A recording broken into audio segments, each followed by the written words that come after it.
El libro de los espíritus, codificado por Allan Kardec.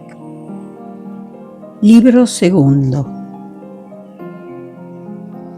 Mundo espírita o de los espíritus.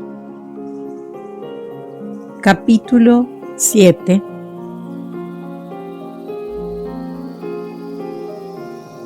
Regreso a la vida corporal.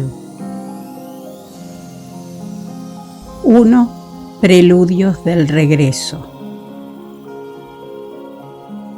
2. Unión del alma al cuerpo. Aborto. 3. Facultades morales e intelectuales del hombre. 4. Influencia del organismo. 5. Idiotismo, locura. 6. Acerca de la infancia. 7. Simpatías y antipatías terrenales. 8. Olvido del pasado. Preludios del regreso. 330.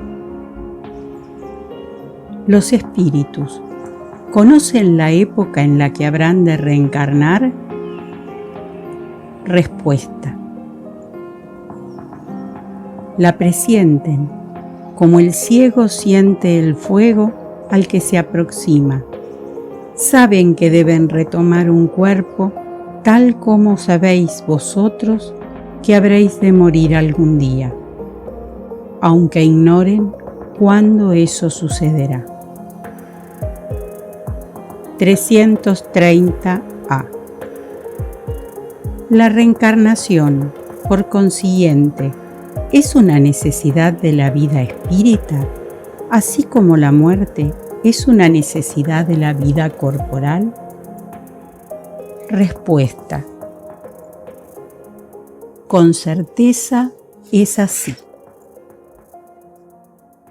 331. ¿Se preocupan los espíritus por su reencarnación? Respuesta. Los hay que no piensan en ella en modo alguno e incluso no la comprenden. Eso depende del grado de adelanto de su naturaleza. Para algunos, la incertidumbre en que se encuentran respecto a su porvenir es un castigo. 332. El espíritu, ¿puede adelantar o retrasar el momento de su reencarnación? Respuesta. Puede adelantarlo con sus ruegos. También puede diferirlo si retrocede ante la prueba, pues entre los espíritus también los hay cobardes e indiferentes. No obstante, no lo hace con impunidad. Sufre por ello, como el que se niega a tomar un remedio saludable que puede curarlo. 333. Si un espíritu se sintiera suficientemente a gusto en una situación intermedia entre los espíritus errantes y no tuviera la ambición de ascender, ¿podría prolongar ese estado de manera indefinida? Respuesta. No, de manera indefinida no. El adelanto es una necesidad que el espíritu experimenta tarde o temprano. Todos deben ascender, ese es su destino. 334. La unión del alma a un cuerpo determinado ¿está predestinada o la elección solo se hace a último momento? Respuesta. El espíritu siempre es designado con anterioridad. Cuando elige la prueba que quiere sufrir, el espíritu pide encarnar. Ahora bien, Dios, que sabe todo y todo lo ve, supo y vio con anterioridad que esa alma se uniría a un cuerpo determinado. 335. ¿El espíritu elige el cuerpo en el que habrá de entrar o solo el género de vida que debe servirle de prueba? Respuesta. También puede elegir el cuerpo, pues las imperfecciones de ese cuerpo son para el espíritu pruebas que lo ayudarán a su adelanto en caso de que supere los obstáculos que en él encontrará. No obstante, si bien el espíritu puede pedirlo, la elección del cuerpo no siempre depende de él. 335a. El espíritu ¿podría a último momento negarse a entrar en el cuerpo que eligió? Respuesta. Si se negara, sufriría mucho más que aquel que no hubiese intentado ninguna prueba. 336. ¿Podría suceder que un niño que va a nacer no encuentre un espíritu que quiera encarnar en él? Respuesta. Dios proveería a ello. El niño, cuando debe nacer viable, siempre está predestinado a tener un alma. Nada ha sido creado sin un designio. 337. La unión del espíritu a un cuerpo determinado puede ser impuesta por Dios. Respuesta. Puede ser impuesta, así como las diferentes pruebas, sobre todo cuando el espíritu aún no es apto para hacer una elección con conocimiento de causa. Como expiación, el espíritu puede ser obligado a unirse al cuerpo de un niño que por su nacimiento y la posición que ocupará en el mundo puede llegar a ser para él un motivo de castigo. 338. En caso de que muchos espíritus se presenten para ocupar un mismo cuerpo que va a nacer, ¿qué es lo que decidirá entre ellos? Respuesta. Muchos pueden pedirlo, pero es Dios quien en un caso semejante juzga cuál es el más capaz para cumplir la misión a la que el niño está destinado. No obstante, como he dicho, el espíritu es designado antes del instante en que habrá de unirse al cuerpo. 339. El momento de la encarnación es acompañado de una turbación similar a la que se produce cuando el espíritu sale del cuerpo. Respuesta. Mucho mayor y sobre todo más prolongada. Con la muerte, el espíritu sale de la esclavitud. Con el nacimiento, ingresa en ella. 340. El instante en que un espíritu debe encarnar, ¿es para él un momento solemne? ¿Cumple ese acto como algo serio e importante para él? Respuesta. Es como un viajero que se embarca para una travesía peligrosa, sin saber si habrá de encontrar la muerte en las olas que afrontará. Nota de Allan Kardec. El viajero que se embarca sabe a qué peligro se expone, pero ignora si habrá de naufragar. Lo mismo sucede con el espíritu. Conoce el género de pruebas a las que se somete, pero ignora si sucumbirá.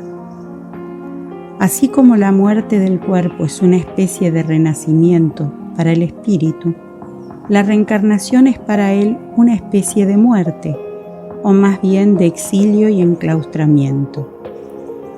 Deja el mundo de los espíritus por el mundo corporal, así como el hombre deja el mundo corporal por el de los espíritus. El espíritu sabe que reencarnará, como el hombre sabe que habrá de morir. No obstante, al igual que éste, solo tiene conciencia de ello en el último momento, cuando llega la hora establecida. Entonces, en ese instante supremo, la turbación se apodera de él como en el hombre que agoniza. Esa turbación persiste hasta que la nueva existencia esté netamente formada. La cercanía de la reencarnación constituye una especie de agonía para el espíritu. 341. La incertidumbre en que se encuentra el espíritu en relación con la eventualidad del éxito de las pruebas que sufrirá en la vida, ¿es para él una causa de ansiedad antes de encarnar? Respuesta: una ansiedad muy grande, puesto que las pruebas de su existencia lo demorarán o lo harán adelantar conforme las soporte, bien o mal. 342. En el momento de reencarnar, ¿acompañan al espíritu otros espíritus amigos suyos que se acercan a presenciar su partida del mundo espírita, así como van a recibirlo cuando reingresa en él? Respuesta: eso depende de la esfera en que el espíritu habita. Si se encuentra en las esferas donde reina el afecto, los espíritus que lo aman lo acompañan hasta el último momento, lo alientan e incluso suelen seguirlo en la vida. 343. Los espíritus amigos que nos siguen en la vida son los que a veces vemos en sueños, que nos demuestran su afecto y se nos presentan con rasgos desconocidos. Respuesta: muy a menudo son ellos. Acuden a visitaros, así como vosotros vais a la cárcel a ver a un preso. Unión del alma al cuerpo. Aborto. 344. ¿En qué momento se une el alma al cuerpo? Respuesta: la unión comienza en la concepción, pero solo se completa en el instante del nacimiento. Desde el momento de la concepción, el espíritu designado para habitar en un cuerpo se une a él mediante un lazo fluídico que se estrecha cada vez más hasta el instante en que el niño es dado a luz. El grito que sale entonces de sus labios anuncia que pertenece al conjunto de los vivientes y servidores de Dios. 345. La unión del espíritu al cuerpo ¿es definitiva desde el momento de la concepción? Durante esa primera etapa, ¿podría el espíritu renunciar a habitar en el cuerpo designado?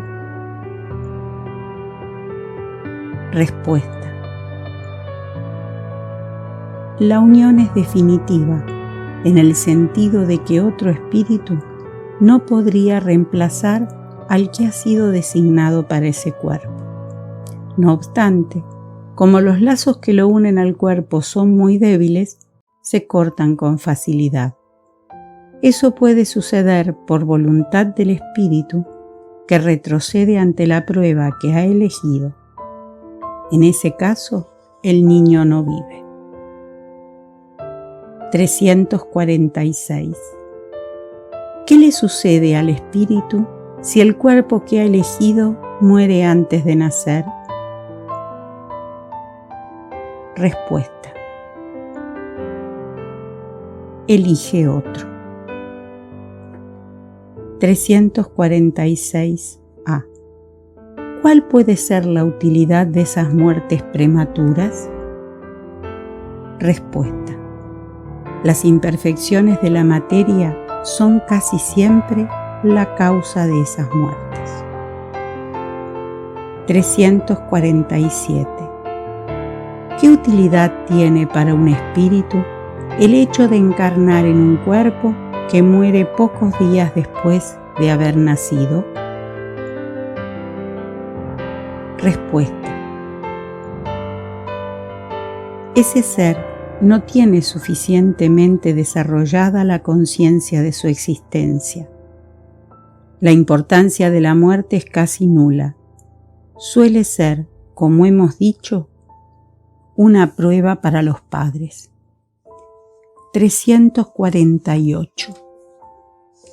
El espíritu sabe por anticipado que el cuerpo elegido no tiene la posibilidad de vivir. Respuesta: a veces lo sabe. No obstante, si lo eligió por ese motivo, es porque retrocede ante la prueba. 349. Cuando la encarnación de un espíritu se malogra, sea cual fuere la causa, ¿se la suple de inmediato con otra existencia? Respuesta: no siempre de inmediato. El espíritu necesita tiempo para elegir de nuevo, a menos que la reencarnación inmediata se deba a una determinación anterior. 350. El espíritu, una vez que se ha unido al cuerpo del niño, cuando ya no puede echarse atrás, ¿lamenta a veces la elección que ha hecho? Respuesta: ¿quieres decir si como hombre se queja de la vida que lleva? Si quisiera que su vida fuese diferente. Sí. ¿Se lamenta de la elección que ha hecho? No, porque no sabe que fue él quien eligió esa vida. Una vez encarnado, el espíritu no puede lamentarse de una elección de la que no tiene conciencia. No obstante, puede considerar que la carga es demasiado pesada. En ese caso, si cree que es superior a sus fuerzas, recurre al suicidio. 351. En el intervalo que hay entre la concepción y el nacimiento, ¿goza el espíritu de todas sus facultades? Respuesta: eso es relativo. Depende del período de la gestación, porque todavía no está encarnado, pero sí ligado. Desde el instante mismo de la concepción, la turbación comienza a apoderarse del espíritu. Esa turbación le advierte que ha llegado el momento de iniciar una nueva existencia y va en aumento hasta que el niño nace. En ese intervalo, su estado es aproximadamente el de un espíritu encarnado durante el sueño del cuerpo. A medida que se acerca la hora del nacimiento, sus ideas se diluyen, al igual que el recuerdo del pasado, del cual como hombre ya no tiene conciencia una vez que ingresó a la vida. No obstante, ese recuerdo vuelve poco a poco a su memoria durante el estado de espíritu. 352. El espíritu, en el momento de nacer, ¿recobra de inmediato la plenitud de sus facultades? Respuesta: no, sus facultades se desarrollan en forma gradual junto con los órganos. Se trata para él de una nueva existencia. Es necesario que aprenda a servirse de sus instrumentos. Recobra las ideas poco a poco, como un hombre que al despertar se encuentra en una posición diferente de la que había tenido durante la vigilia. 353. Dado que la unión del espíritu al cuerpo solo se lleva a cabo en forma completa y definitiva después del nacimiento, ¿se puede considerar que el feto tiene un alma? Respuesta: el espíritu que debe animarlo existe, en cierto modo, fuera de él. Por consiguiente, para hablar con propiedad, el feto no tiene un alma, puesto que la encarnación está solo en vías de operarse. No obstante, se encuentra ligado a la que habrá de tener. 354. ¿Cómo se explica la vida intrauterina? Respuesta: es la vida de la planta que vegeta. El feto vive la vida animal. El hombre posee en sí la vida animal y la vida vegetal, que cuando éste nace se completan con la vida espiritual.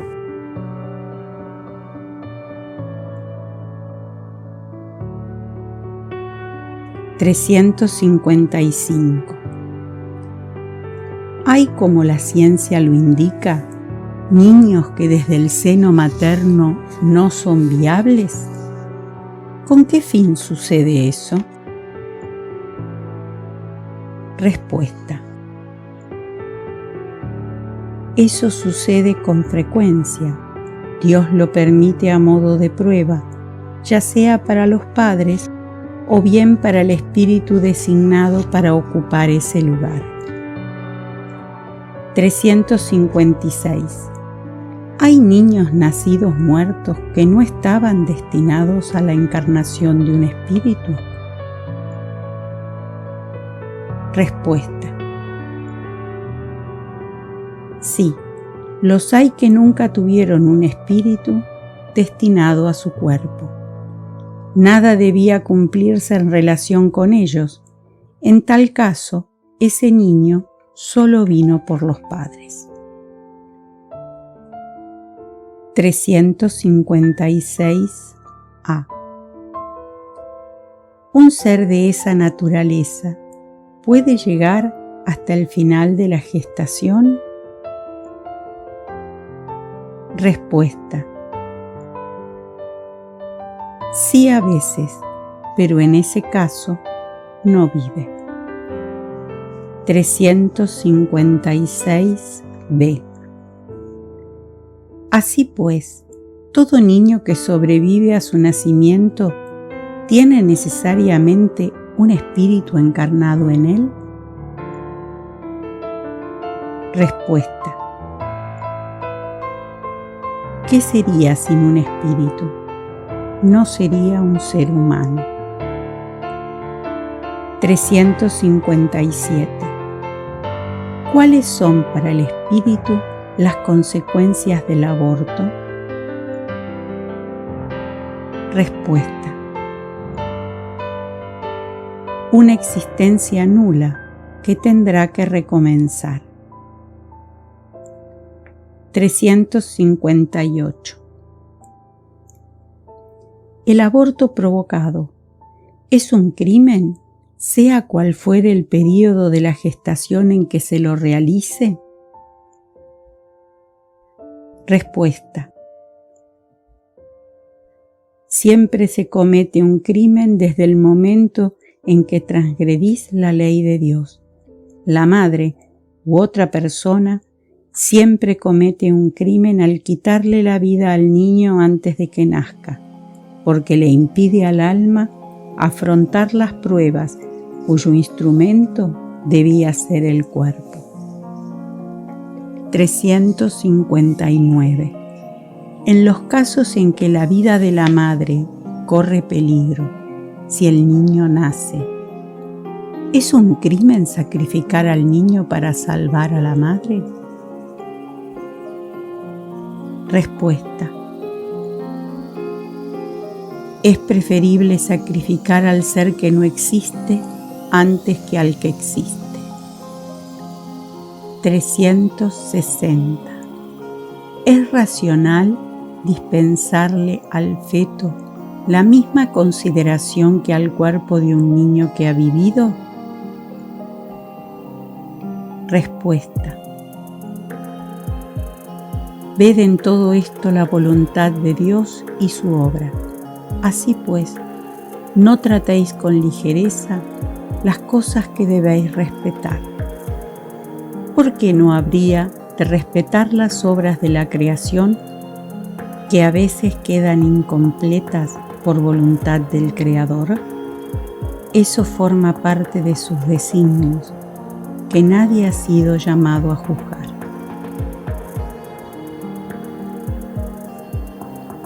Facultades morales e intelectuales del hombre. 361. ¿Cuál es el origen de las cualidades morales del hombre, sean buenas o malas? Respuesta. Son las del espíritu que está encarnado en él. Cuanto más puro es el espíritu, más propenso al bien es el hombre. 361a. De ahí parece resultar que el hombre de bien es la encarnación de un espíritu bueno y el hombre vicioso la de un espíritu malo. Respuesta. Sí, pero di mejor que es un espíritu imperfecto. De otro modo se podría creer en espíritus siempre malos, a los que llamáis demonios. 362. ¿Cuál es el carácter de los individuos en quienes encarnan los espíritus burlones y frívolos? Respuesta. Son individuos atolondrados, traviesos y a veces malignos. 363.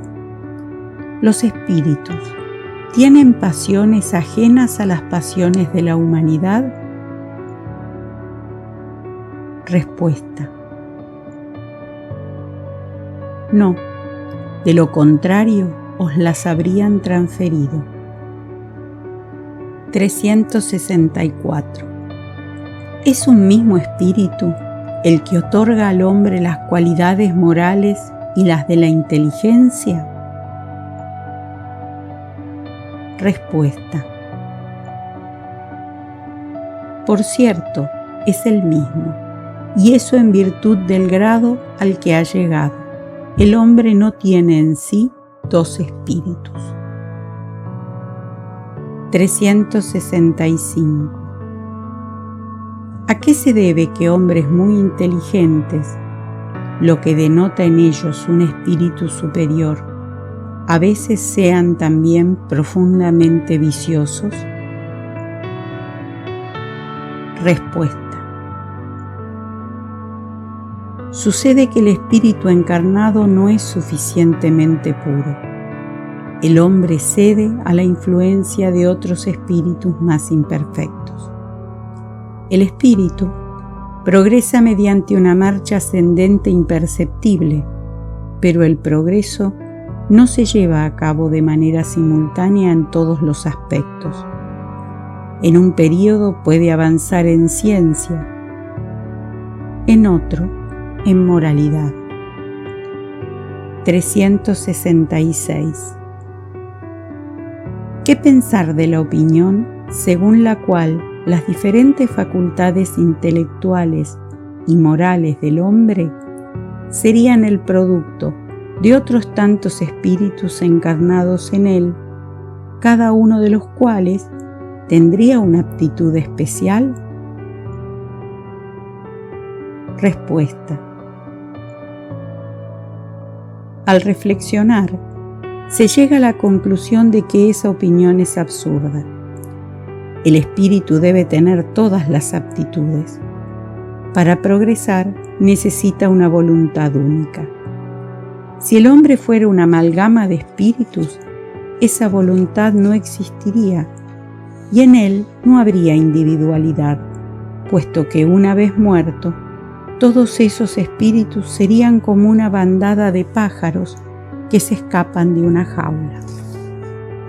El hombre suele quejarse de que no comprende ciertas cosas, pero es curioso ver cómo multiplica las dificultades pese a que tiene a mano una explicación absolutamente simple y natural. Una vez más, se toma el efecto por la causa. Se concibe al hombre del mismo modo que los paganos concebían a Dios. Los paganos creían en tantos dioses como fenómenos hay en el universo. No obstante, entre ellos mismos, las personas sensatas solo veían en esos fenómenos efectos cuya causa era un Dios único. Nota de Allan Kardec. El mundo físico y el mundo moral nos ofrecen al respecto numerosos puntos de comparación. Mientras la observación estuvo limitada a la apariencia de los fenómenos, se creyó en la existencia múltiple de la materia. Hoy en día, se comprende que esos fenómenos tan variados pueden muy bien ser modificaciones de una materia elemental única. Las diversas facultades son manifestaciones de una misma causa, que es el alma o espíritu encarnado, y no de muchas almas, así como los diferentes sonidos del órgano son el producto de una misma especie de aire y no de tantas clases de aire como sonidos existen. De este sistema resultaría que cuando un hombre adquiere o pierde ciertas aptitudes o inclinaciones, eso se debe a que otros tantos espíritus llegan a él o de él se retiran, lo cual lo convertirían en un ser múltiple, sin individualidad y por consiguiente sin responsabilidad. Además, esto es desmentido por los numerosos ejemplos de manifestaciones mediante las cuales los espíritus dan prueba de su personalidad e identidad. Influencia del organismo. 367. Cuando se une al cuerpo, ¿se identifica el espíritu con la materia? Respuesta. La materia es tan solo la envoltura del espíritu, así como la ropa es la envoltura del cuerpo. Cuando se une al cuerpo, el espíritu conserva los atributos de su naturaleza espiritual. 368. El espíritu, después de unirse al cuerpo, ¿ejerce sus facultades con plena libertad? Respuesta. El ejercicio de sus facultades depende de los órganos que le sirven de instrumentos. Dichas facultades se debilitan a causa de la densidad de la materia. 368a. Según esto, la envoltura material sería un obstáculo para la libre manifestación de las facultades del espíritu. así como un vidrio opaco impide la propagación de la luz? Respuesta: sí, y muy opaco. Nota de Allan Kardec. La acción de la materia densa del cuerpo sobre el espíritu se puede comparar también con la del agua cenagosa que limita la libertad de movimientos del cuerpo sumergido en ella. 369. ¿El libre ejercicio de las facultades del alma se encuentra subordinado al desarrollo de los órganos? Respuesta: los órganos son los instrumentos para la manifestación de las facultades del alma.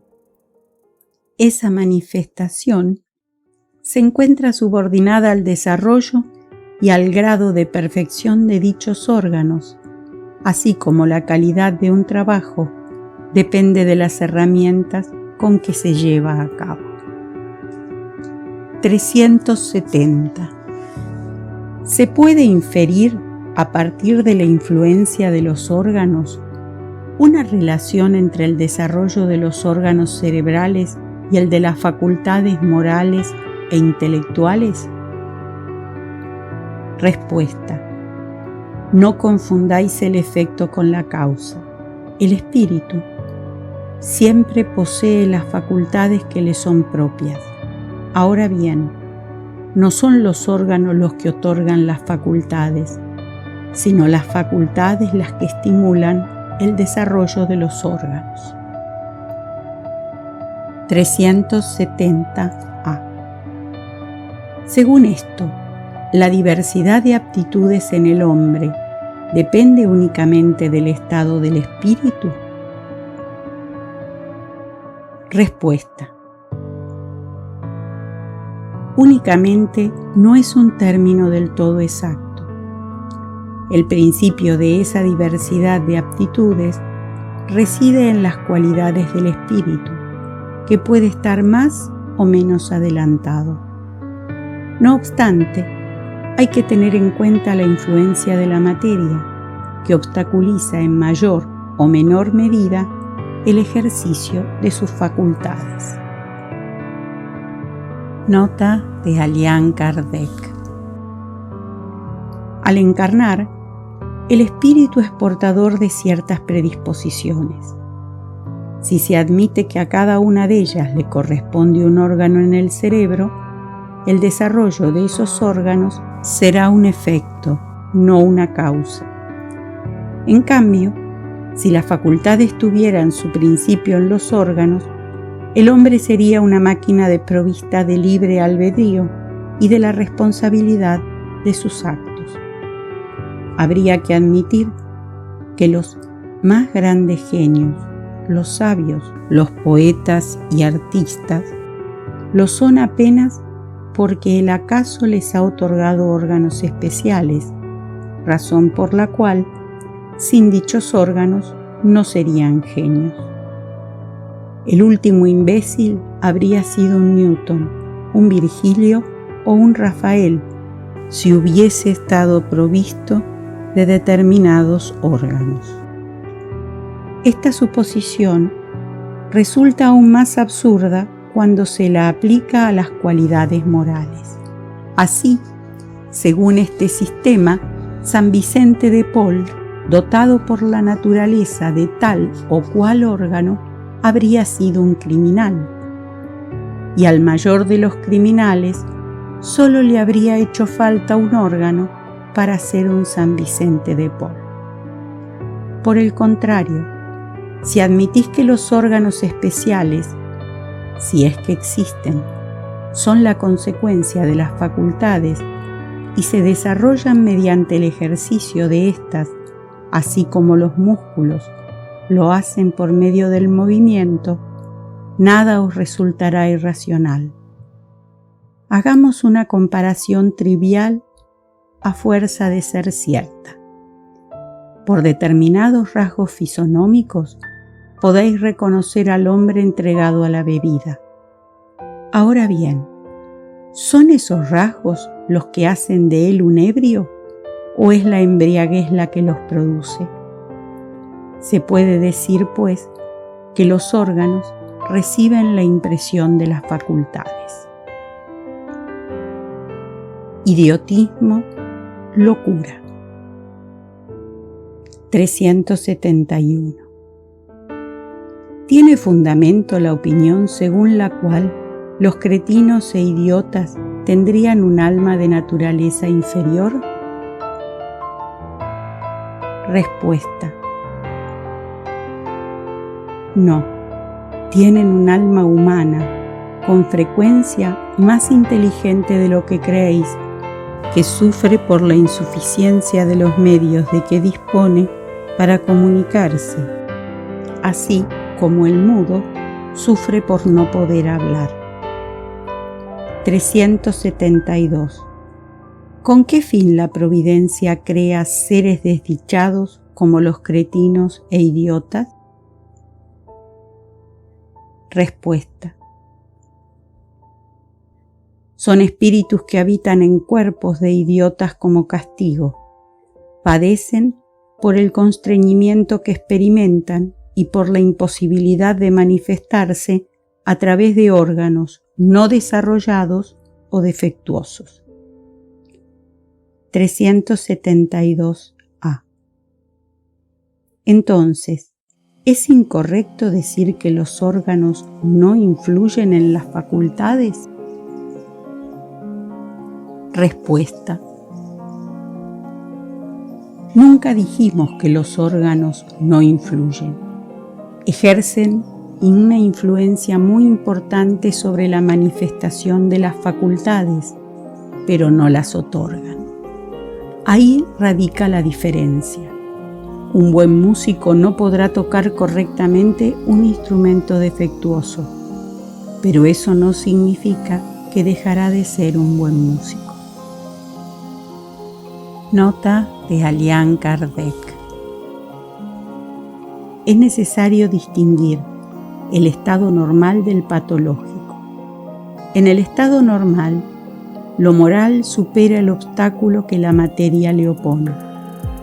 No obstante, hay casos en que la materia ofrece una resistencia tal que las manifestaciones son impedidas o desnaturalizadas, como en la idiotez y la locura. Esos son casos patológicos, y como en dicho estado el alma no goza de plena libertad, la propia ley humana la exime de la responsabilidad de sus actos. 373. ¿Cuál es el mérito de la existencia de seres que, como los idiotas y los cretinos, al no poder hacer el bien ni el mal, no pueden progresar? Respuesta: se trata de una expiación impuesta al abuso que han podido hacer de ciertas facultades. Es un intervalo. 373a. El cuerpo de un idiota puede entonces albergar a un espíritu que haya animado a un hombre de genio en una existencia precedente. Respuesta: sí, la genialidad a veces se convierte en una calamidad cuando se abusa de ella. Nota de Allan Kardec. La superioridad moral no siempre se corresponde con la superioridad intelectual. Los más grandes genios tal vez tengan mucho que expiar.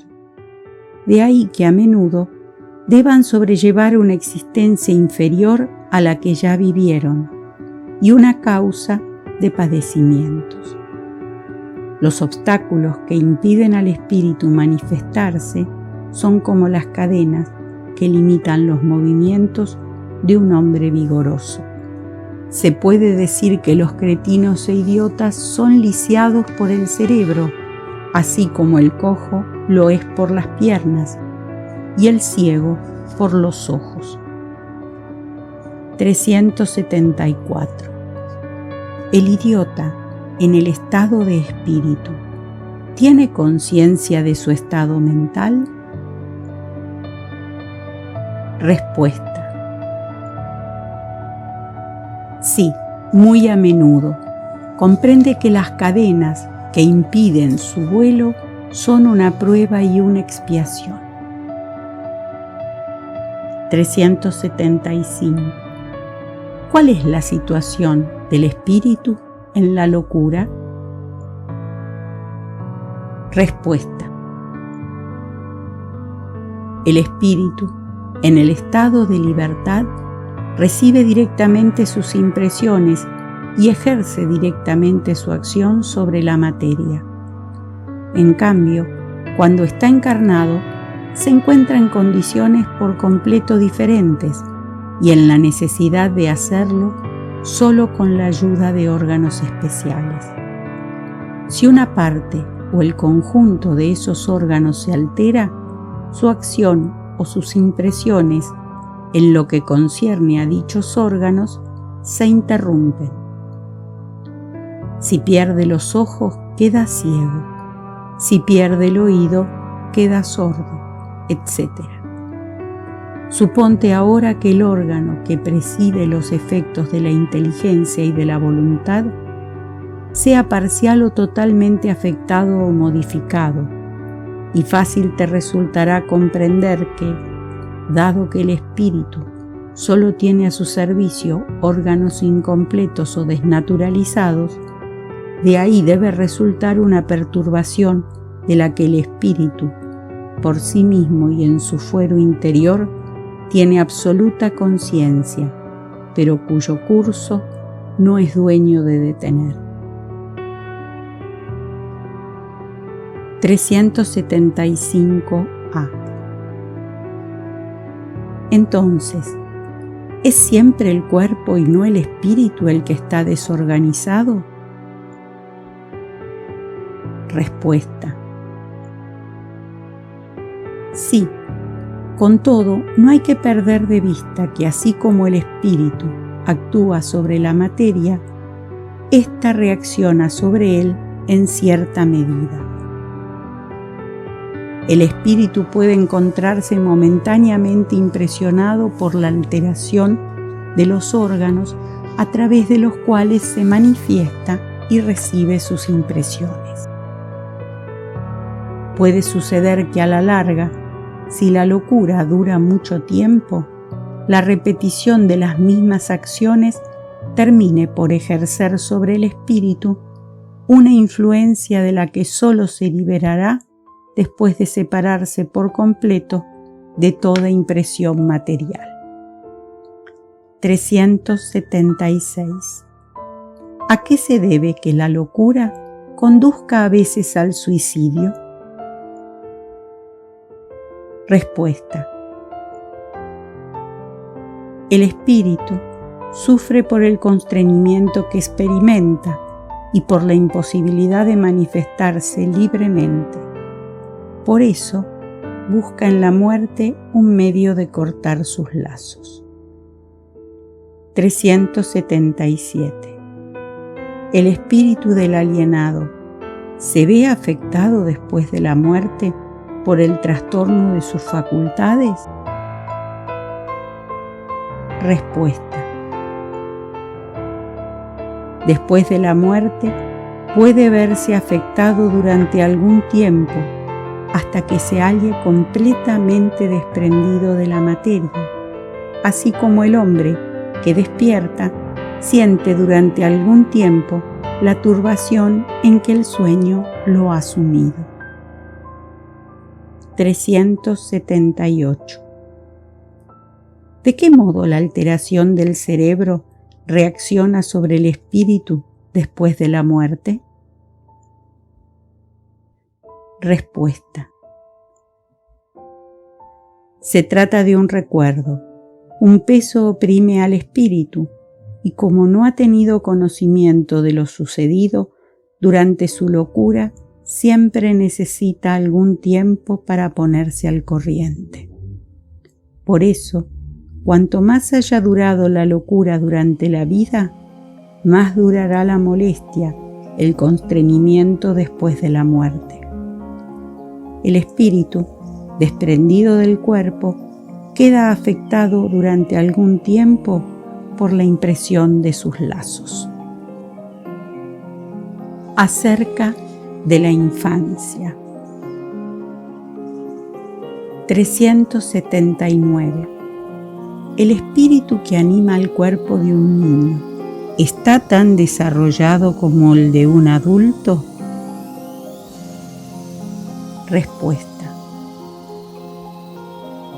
Puede estar más desarrollado si ha progresado lo suficiente. Solo la imperfección de los órganos le impide manifestarse. Actúa en virtud del instrumento con cuya ayuda puede expresarse. 380. En un niño de poca edad, el espíritu, más allá del obstáculo que la imperfección de los órganos opone a su libre manifestación, ¿piensa como un niño o como un adulto? Respuesta. Cuando es niño, es natural que los órganos de la inteligencia, al no estar desarrollados, no puedan conferirle la intuición de un adulto. En efecto, su inteligencia se halla muy limitada en espera de que los años hagan madurar su razón. La turbación que acompaña a la encarnación no cesa de súbito en el instante del nacimiento. Se disipa en forma gradual a medida que se desarrollan los órganos. Nota de Allan Kardec. Una observación viene en apoyo de esta respuesta. Los sueños del niño no tienen el mismo carácter que los del adulto. Su temática es casi siempre pueril, lo que constituye un indicio de la naturaleza de las preocupaciones del espíritu. 381. Cuando el niño muere, ¿recobra de inmediato el espíritu su vigor primitivo? Respuesta. Así debe ser, puesto que está liberado de su envoltura carnal. No obstante, solo recobra su lucidez primitiva cuando la separación es completa, es decir, cuando ya no existe ningún lazo entre el cuerpo y el espíritu. 382. El espíritu encarnado sufre durante la infancia el constreñimiento que la imperfección de los órganos le impone. Respuesta. No, ese estado es una necesidad. Es natural y conforme a los designios de la providencia. Se trata de un período de reposo para el espíritu. 383. ¿Cuál es la utilidad para el espíritu de pasar por el estado de infancia? Respuesta. Dado que el espíritu encarna con miras a perfeccionarse, durante ese período es más permeable a las impresiones que recibe y que pueden favorecer su adelanto, al cual deben contribuir quienes están a cargo de su educación. 384. ¿Por qué las primeras manifestaciones del niño son los gemidos? Respuesta. Para excitar el interés de la madre y provocar los cuidados que necesita. ¿No comprendes que si solo lanzara voces de alegría cuando aún no sabe hablar? Los demás pocos se inquietarían por lo que le hace falta. Admirad en todo, pues, la sabiduría de la providencia. 385. ¿A qué se debe el cambio que se opera en el carácter a cierta edad, particularmente al salir de la adolescencia? ¿Es el espíritu el que se modifica? Respuesta. Es el espíritu que recobra su naturaleza y se muestra tal como era. Vosotros no conocéis el secreto que los niños ocultan tras su inocencia. No sabéis lo que son, lo que han sido ni lo que serán. Sin embargo, los amáis, los queréis como si fueran parte de vosotros mismos, a tal punto que el amor de una madre para con sus hijos es considerado el amor más grande que un ser puede sentir por otro. ¿De dónde procede ese dulce afecto, esa tierna benevolencia que hasta los extraños experimentan ante un niño? ¿Lo sabéis? No, os lo voy a explicar. Los niños son los seres que Dios envía a nuevas existencias. Para no dar lugar a que ellos le reprochen una severidad excesiva, les concede las apariencias de la inocencia. Incluso en un niño de malas tendencias, sus faltas quedan disimuladas tras la inconsciencia de sus actos. Esa inocencia no constituye una superioridad real en relación con lo que los niños eran antes, sino la imagen de lo que deberían ser. Si no lo son, únicamente sobre ellos recae la pena. Pero Dios no les ha dado ese aspecto solo por ellos, sino también y sobre todo por sus padres, cuyo amor es necesario para su fragilidad. Ese amor se vería debilitado de manera notable ante la presencia de un carácter áspero y desapacible. En cambio, como los padres creen que sus hijos son buenos y tiernos, les brindan todo su afecto y los rodean de los más primorosos cuidados. No obstante, cuando los niños ya no necesitan esa protección, esa asistencia que se les ha brindado durante 15 o 20 años, reaparece su carácter real e individual en toda su desnudez. Dicho carácter continuará siendo bueno si el niño fundamentalmente lo era, aunque en todos los casos habrá de poner en evidencia matices que la primera infancia mantuvo escondidos. Ya veis que los caminos de Dios son siempre los mejores y que cuando se tiene el corazón puro, la explicación se comprende con facilidad. En efecto, tened muy presente que el espíritu de un niño que nace entre vosotros puede proceder de un mundo en el que ha adquirido hábitos por completo diferentes. ¿De qué modo querríais que estuviese en medio de vosotros ese nuevo ser que viene con pasiones muy distintas de las que tenéis, cuyas inclinaciones y gustos son totalmente opuestos a los vuestros? ¿Cómo querríais que él se incorporara a vuestras filas de otro modo que conforme Dios lo quiso, es decir, a través del tamiz de la infancia?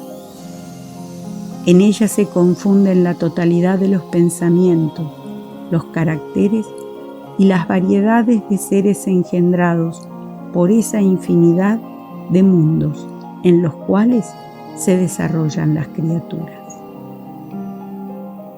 Vosotros mismos al morir os encontraréis en una especie de infancia en medio de nuevos hermanos. En vuestra nueva existencia no terrenal ignoraréis los hábitos, las costumbres, las relaciones de ese mundo nuevo para vosotros. Manejaréis con dificultad una lengua que no estaréis habituados a hablar, una lengua aún más viva que vuestro actual pensamiento. La infancia tiene además otra utilidad. Los espíritus solo ingresan en la vida corporal para perfeccionarse, para mejorar. La fragilidad de los primeros años los vuelve flexibles, accesibles a los consejos de la experiencia y de quienes deben hacerlos progresar. Entonces es cuando se puede reformar su carácter y reprimir sus malas inclinaciones. Tal es el deber que Dios ha confiado a los padres, la misión sagrada por las que tendrán que responder. De ese modo, la infancia no solamente es útil, necesaria e indispensable, sino que además es la consecuencia natural de las leyes que Dios ha establecido y que rigen el universo. Simpatías y antipatías terrenales. 386. Dos seres que se han conocido y amado, ¿pueden reencontrarse en otra existencia corporal y reconocerse? Respuesta. Reconocerse no, pero sentirse atraídos mutuamente sí. Con frecuencia, los lazos íntimos basados en un afecto sincero no tienen otra causa. Dos seres se aproximan el uno al otro por circunstancias aparentemente fortuitas, pero que son el resultado de la atracción de dos espíritus que se buscan entre la multitud. 386a. ¿No sería más agradable para ellos el reconocerse? Respuesta. No siempre. El recuerdo de las existencias pasadas tendría inconvenientes más serios de los que creéis. Después de la muerte, se reconocerán y sabrán en qué época han estado juntos. 387. La simpatía ¿tiene siempre por principio un conocimiento anterior? Respuesta. No, dos espíritus que se corresponden se buscan naturalmente, sin que se hayan conocido como hombres. 388. Los reencuentros que se producen a veces entre determinadas personas y que se atribuyen al acaso, ¿no serían el efecto de una especie de relaciones simpáticas? Respuesta. Entre los seres pensantes existen lazos que todavía no conocéis. El magnetismo es la brújula de esa ciencia que más tarde comprenderéis mejor. 389. ¿A qué se debe la repulsión instintiva que a primera vista experimentamos hacia determinadas personas? Respuesta. Espíritus antipáticos que se distinguen y se reconocen sin hablarse. 390. ¿La antipatía instintiva es siempre un indicio de maldad natural? Respuesta. Dos espíritus no son necesariamente malos por el hecho de que no simpaticen el uno con el otro. La antipatía puede nacer de una falta de semejanza en la manera de pensar.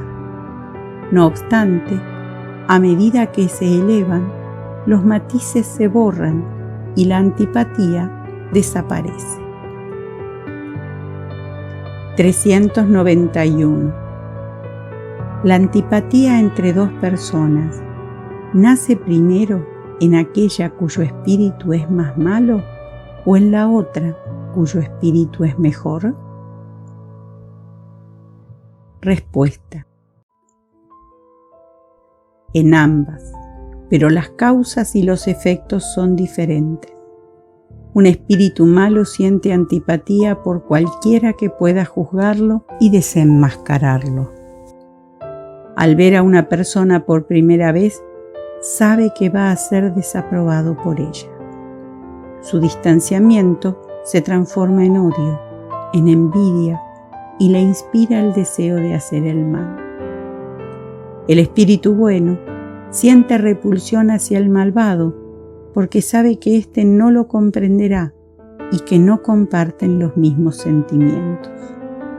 No obstante, con la certeza de su superioridad, no siente hacia el otro ni odio ni envidia.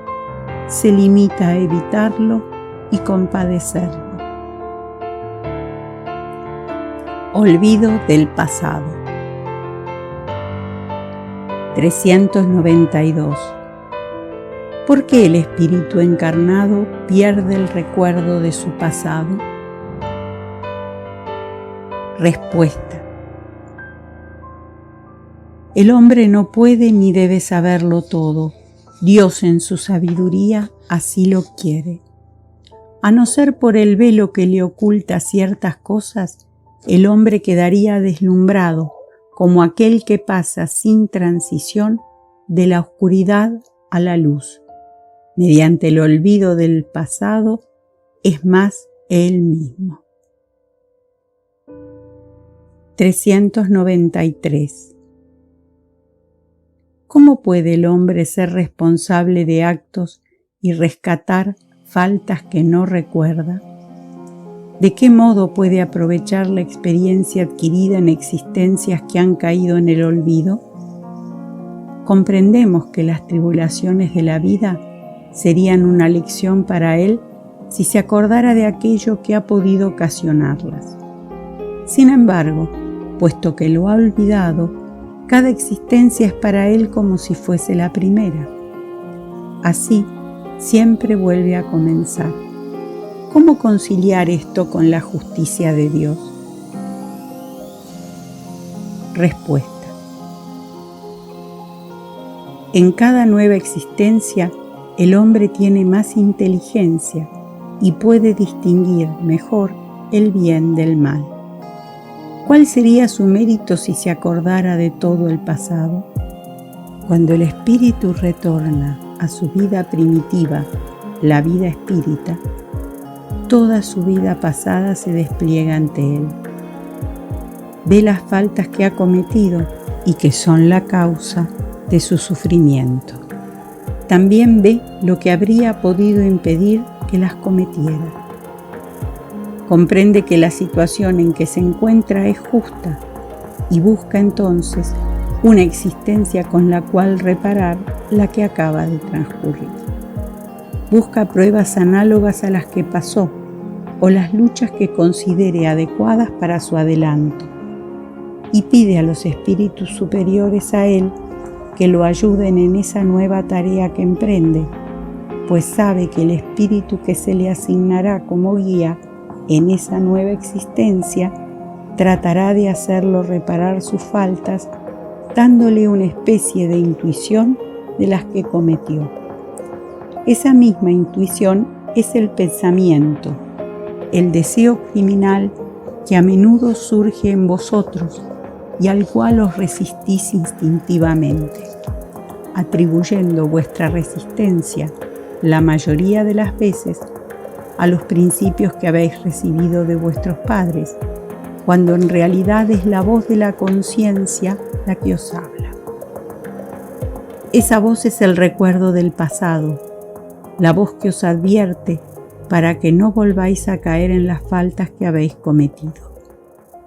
Si el espíritu que ha ingresado en esa nueva existencia sufre esas pruebas con valor y resiste, se habrá elevado y ascenderá en la jerarquía de los espíritus cuando vuelva a estar con ellos. Nota de Allan Kardec.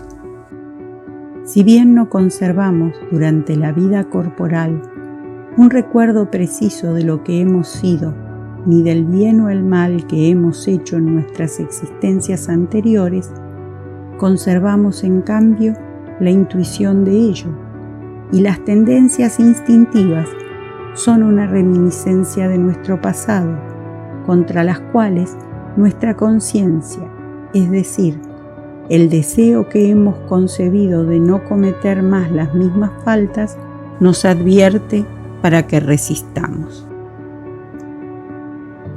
394.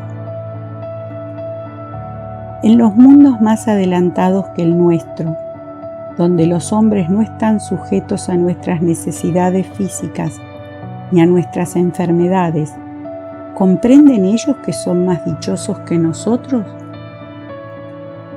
Por lo general, la felicidad es relativa, se la aprecia por comparación con un estado menos dichoso, puesto que en definitiva, alguno de esos mundos, aunque mejores que el nuestro, no se encuentran en estado de perfección, los hombres que habitan en ellos deben tener motivos de pesar propios de su categoría. Así, entre nosotros, si bien el rico no experimenta las angustias de las necesidades materiales como el pobre, no por eso deja de sufrir tribulaciones que tornan amarga su vida. Ahora bien, pregunto si, en su posición, los habitantes de esos mundos se creen tan desdichados como nosotros y se quejan de su suerte, dado que no disponen del recuerdo de una existencia inferior que les permita compararla con la actual. Respuesta. Es necesario dar a esto dos respuestas distintas. Existen mundos entre aquellos que mencionas, cuyos habitantes tienen un recuerdo muy claro y preciso de sus existencias pasadas. Estos, como comprenderás, pueden y saben apreciar la felicidad que Dios les permite disfrutar. Pero hay otros mundos en los que sus habitantes, pese a hallarse, como has dicho, en mejores condiciones que vosotros, no por eso dejan de sufrir grandes pesares e incluso desgracias. Estos no aprecian su felicidad, por el hecho mismo de que no tienen el recuerdo de un estado aún más desdichado.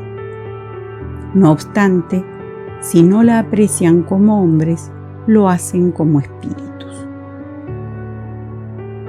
Nota de Allan Kardec.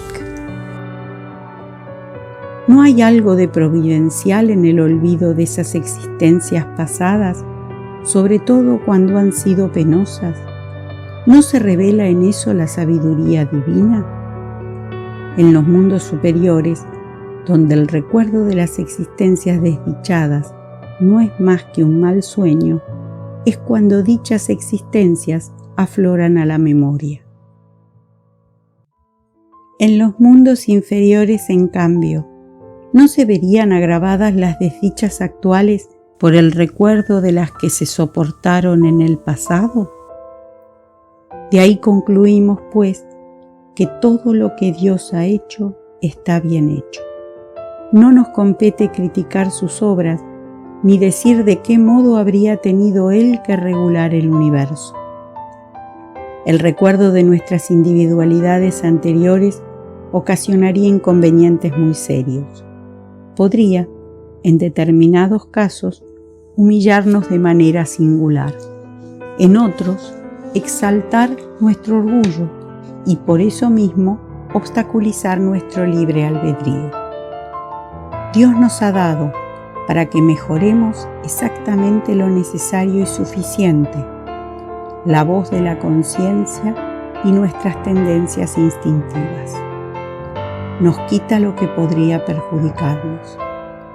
Agreguemos además que si tuviéramos el recuerdo de nuestras acciones personales anteriores, del mismo modo, tendríamos el de las acciones de los demás, y ese conocimiento podría generar los más nefastos efectos en las relaciones sociales, puesto que no siempre podemos vanagloriarnos de nuestro pasado, a menudo es una dicha que se haya puesto un velo sobre él. Esto concuerda perfectamente con la doctrina de los espíritus acerca de los mundos superiores al nuestro. En esos mundos, donde solo reina el bien, el recuerdo del pasado no tiene nada de penoso. Por esa razón, sus habitantes recuerdan su existencia precedente, así como nosotros recordamos lo que hemos hecho en la víspera. En cuanto a su permanencia en los mundos inferiores, su recuerdo, como hemos dicho, no es más que un mal sueño. 395. ¿Podemos tener algunas revelaciones acerca de nuestras existencias anteriores? Respuesta: no siempre. Sin embargo, muchos saben lo que han sido y lo que hicieron. Si se les permitiera decirlo abiertamente, harían extraordinarias revelaciones acerca de su pasado. 396. Algunas personas creen tener un vago recuerdo de un pasado desconocido, que se les presenta como la imagen fugaz de un sueño que en vano se intenta retener. ¿Esa idea es solo una ilusión? Respuesta: a veces es real, pero también suele ser una ilusión contra la cual hay que ponerse en guardia, porque puede ser el efecto de una imaginación sobreexcitada. 397. En las existencias corporales de naturaleza más elevada que la nuestra, ¿es más preciso el recuerdo de las existencias anteriores? Respuesta: sí, a medida que el cuerpo se torna menos material, recordamos mejor. El recuerdo del pasado es más claro en quienes habitan en los mundos de un orden superior. 398. Puesto que las tendencias instintivas del hombre son una reminiscencia de su pasado, ¿se sigue de ahí que mediante el estudio de esas tendencias puede conocer las faltas que ha cometido? Respuesta: sin duda, pero hasta cierto punto. Es preciso tener en cuenta el mejoramiento que ha podido operarse en el espíritu y las resoluciones que ha tomado en el estado errante. La existencia actual puede ser mucho mejor que la precedente. 398a. ¿Podría ser peor? Es decir, ¿puede el hombre cometer en una existencia faltas que no ha cometido en la precedente? Respuesta: eso depende de su adelanto. Si no sabe resistir a las pruebas, puede ser conducido a nuevas faltas, que son la consecuencia de la posición que él ha elegido. No obstante, por lo general, esas faltas indican un estado estacionario más que uno retrógrado, porque el espíritu puede avanzar o detenerse, pero no retrocede. 399. Dado que las vicisitudes de la vida corporal son una expiación de las faltas del pasado y a la vez pruebas para el porvenir, ¿se puede deducir de la naturaleza de esas vicisitudes el género de la existencia anterior? Respuesta: con mucha frecuencia, pues cada uno es castigado por donde pecó. No obstante, no hay que hacer de esto una regla absoluta. Las tendencias instintivas son un indicio más seguro, porque las pruebas que sufre el espíritu guardan relación tanto con el porvenir como con el pasado. Nota de Allan Kardec. Cuando llega al término que la providencia le señaló para su vida errante, el propio espíritu elige las pruebas a las que desea someterse, a los efectos de apresurar su adelanto, es decir, el género de existencia que considera más adecuado para proveerle los medios necesarios para ese fin, y esas pruebas siempre guardan relación con las faltas que debe expiar. Si triunfa, se eleva. Si sucumbe, tiene que volver a empezar. El espíritu goza siempre de su libre albedrío. En virtud de esa libertad, elige, en el estado de espíritu, las pruebas de la vida corporal, y en el estado de encarnación, delibera acerca de lo que hará o no, y elige entre el bien y el mal. Negarle al hombre el libre albedrío sería reducirlo a la condición de máquina. Cuando vuelve a la vida corporal, el espíritu pierde durante un tiempo el recuerdo de sus existencias anteriores, como si un velo se las ocultara. Con todo, a veces tiene de ellas una conciencia vaga e incluso pueden serle reveladas en determinadas circunstancias. Pero esto último solo sucede por voluntad de los espíritus superiores, que lo hacen en forma espontánea, con un objetivo útil y nunca para satisfacer una vana curiosidad. Las existencias futuras no pueden ser reveladas en ningún caso, puesto que dependen de la manera como se cumpla la existencia presente y de la elección ulterior del espíritu. El olvido de las faltas cometidas no es un obstáculo para el mejoramiento del espíritu, puesto que si bien éste no conserva de ellas un recuerdo preciso, el conocimiento que de esas faltas tenía en el estado errante, así como el deseo que ha concebido de repararlas, lo guían por intuición y le infunden la idea de resistir al mal. Esa idea es la voz de la conciencia, en la cual lo secundan los espíritus que lo asisten, si escucha las buenas inspiraciones que ellos le sugieren. Si bien el hombre ignora las acciones concretas que realizó en sus existencias anteriores, siempre puede saber por qué clase de faltas se ha hecho culpable y cuál era su carácter dominante. Para eso, le basta con estudiarse a sí mismo.